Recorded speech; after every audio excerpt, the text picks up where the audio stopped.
کتاب مقدس میں سے پیدائش کے 13ویں باب کی تلاوت۔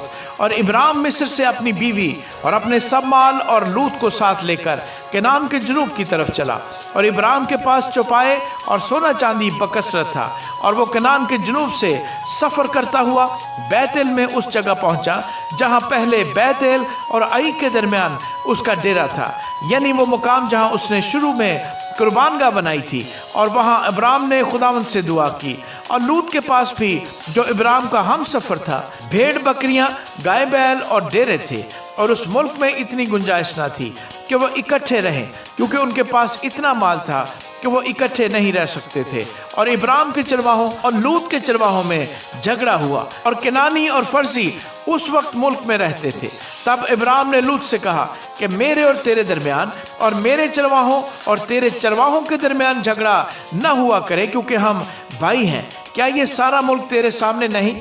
تو تو مجھ سے الگ ہو جا، اگر تو بائیں جائے تو میں داہنے جاؤں گا، اور اگر تو داہنے جائے تو میں بائیں جاؤں گا۔ تب لوط نے آنکھ اٹھا کر یردن کی ساری ترائی پر جو سکر کی طرف ہے نظر دوڑائی، کیونکہ وہ اس سے پیشتر کہ خداوند نے سدوم اور عمورہ کا تباہ کیا، خداوند کے باغ اور مصر کے ملک کی مانند خوب سیراب تھی۔ سو لوط نے یردن کی ساری ترائی کو اپنے لیے چن لیا، اور وہ مشرق کی طرف چلا، اور وہ ایک دوسرے سے جدا ہو گئے۔ ابراہیم تو ملک کنعان میں رہا، اور لوط نے ترائی کے شہروں میں سکونت اختیار کی، اور سدوم کی طرف اپنا ڈیرا لگایا۔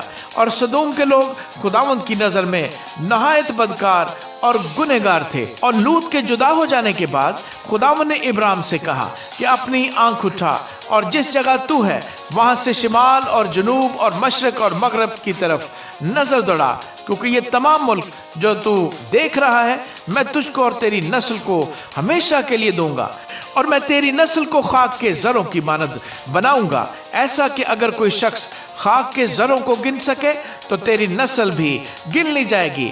اٹھ اور اس ملک کے طول و عرض میں سیر کر، کیونکہ میں اسے تجھ کو دوں گا۔ اور ابراہیم نے اپنا ڈیرا اٹھایا اور ممرے کے بلوتوں میں جو حبرون میں ہے جا کر رہنے لگا، اور وہاں خداوند کے لیے ایک قربان گاہ بنائی۔ آمین۔